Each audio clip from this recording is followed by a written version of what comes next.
आप सब बच्चों को एक सूचना बताया जा रहा है और आज 23 मार्च है ना।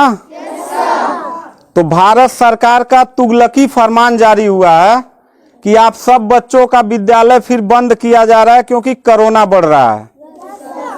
शांत रहिए कि आपका विद्यालय आज से 31 मार्च तक विद्यालय बंद रहेगा, ठीक है। और आप सब लोगों को बताना चाहेंगे कि यही काम पिछले साल भी हुआ था कि 1 हफ्ते के लिए लॉकडाउन किया जाएगा जब आपका एनुअल एग्जाम चल रहा था, और तब से लेके पूरा साल जो था वो विद्यालय बंद हो गया, जिससे आपकी पढ़ाई बहुत ज्यादा नुकसान हुआ।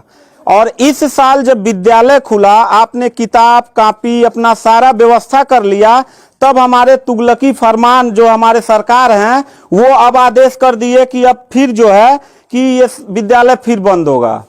माननीय योगी आदित्यनाथ महाराज जी, मैं आपसे पूछना चाहता हूं कि आप बच्चों के भविष्य के साथ और जो प्राइवेट अध्यापक विद्यालय में पढ़ा के अपनी रोजी रोटी कमा खा रहे हैं, उनके पेट पे लात क्यों मार रहे हैं? इन बच्चों के भविष्य के साथ खिलवाड़ क्यों कर रहे हैं? ठीक है, कोरोना अगर बढ़ रहा है, विद्यालय बंद था, पूरे साल में किसी एक अध्यापक ने, किसी एक प्रबंधक ने कभी भी विद्यालय खोलने के लिए कोई धरना प्रदर्शन नहीं किया और हम लोगों ने पूरा सपोर्ट किया। लेकिन बीच में अगर कोरोना फैल रहा है तो मैं आपसे पूछना चाहूंगा कि जब गोरखपुर महोत्सव आप करा रहे थे तब कोरोना फैल नहीं रहा था।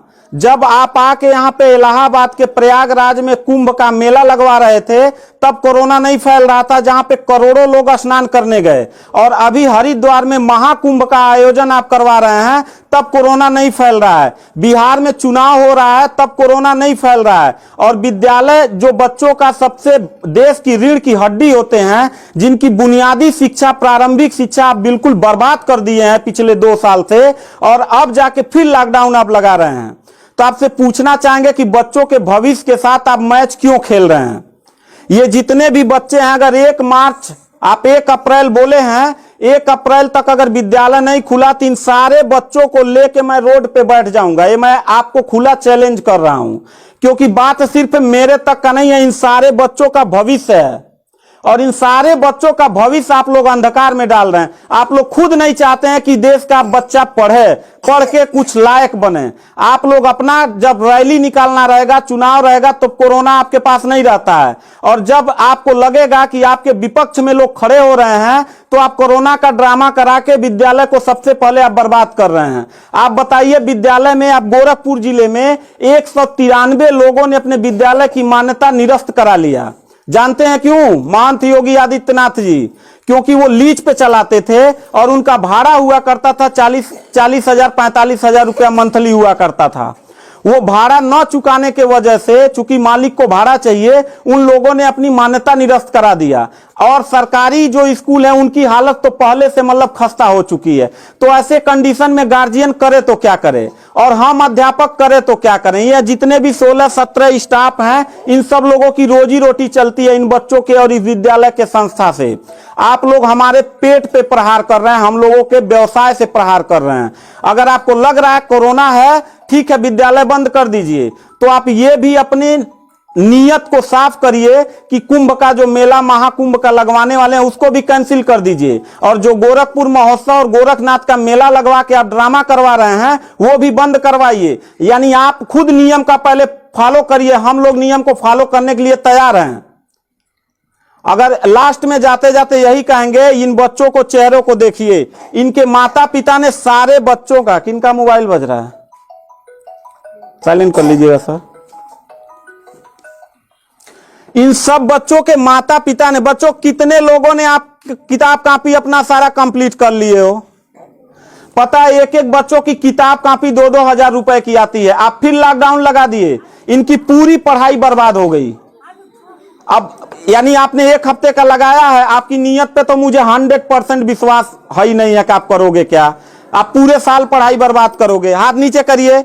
अब ये बच्चे करेंगे क्या? किताब लेकिन इनके गार्जियन करेंगे क्या?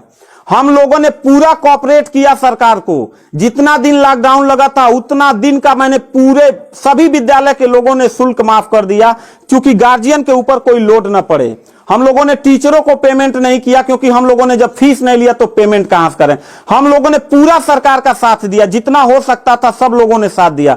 लेकिन अब इतनी कंडीशन होने के बाद, विद्यालय खुलने के बाद आप लोग विद्यालय बंद कर रहे हैं, ये बहुत ही गलत कर रहे हैं। और आपका पॉलिटिकल जो फंडामेंटल जिस पे आप चल रहे हैं, कि जिन नियतों पे आपका बर्बाद होने वाला है, मैं लिख के आपको दे दूंगा कि अगर फिर से 1 अप्रैल के बाद, ठीक है, अगर 1 हफ्ते के रोकने के बाद कोरोना भाग जाता तो मतलब 1 हफ्ता आप बंद कर लीजिए, बिल्कुल हम लोग 1 हफ्ता नहीं पढ़ाई कराएंगे।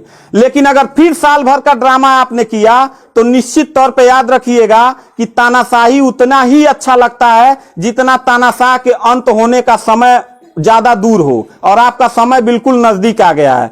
तो मैं उम्मीद करता हूं कि आप ये काम बिल्कुल मत करिएगा। 1 अप्रैल के बाद अगर विद्यालय फिर से आप बढ़ाएंगे तो इन सब चेहरों को देख लीजिए, और इनके गार्जियन को लेके, अपने पूरे स्टाफ को लेके, जिले से लेके मैं प्रदेश लेवल तक धरने पे बैठूंगा, इस बात को याद रखिएगा। क्योंकि सवाल यहां सिर्फ मेरे रोजगार का नहीं है, मेरे जितने सहपाठी और जितने मेरे कर्मचारी लोग हैं और इन बच्चों के पढ़ाई का भविष्य का सवाल है। तो मैं इन बच्चों को लेकर धरने पे बैठ जाऊंगा, और जरूरत पड़ा तो असंवैधानिक भी हो जाऊंगा। इसी के साथ मैं सरकार से रिक्वेस्ट करूंगा कि अगर 1 हफ्ता में बंद करने से कोरोना भाग जाता है तो हम सब लोग आपके साथ हैं, अगर नहीं भागता है तो 1 अप्रैल से छोड़ दीजिए। हम लोगों को कोरोना होगा, मरेंगे, क्या करेंगे वो हम लोगों की रिस्पांसिबिलिटी है। आपको इतना चिंता करने की जरूरत नहीं है, क्योंकि कोरोना में लॉकडाउन लगाने के बाद खाना हम ही लोग पहुंचाएंगे, लोगों के आने जाने की व्यवस्था हम ही लोग करेंगे, उनके दवा दारू की व्यवस्था हम ही लोग करेंगे। आप सिर्फ ड्रामा करेंगे, सिर्फ थरिया पिटवाएंगे और मोमबत्ती जलवाएंगे, इससे ज्यादा तो आपकी कुछ औकात है ही नहीं है। तो मैं उम्मीद करता हूं कि 1 अप्रैल के बाद आप विद्यालय खोल दीजिएगा। इन बच्चों के भविष्य के साथ आप लोग खिलवाड़ मत करिएगा।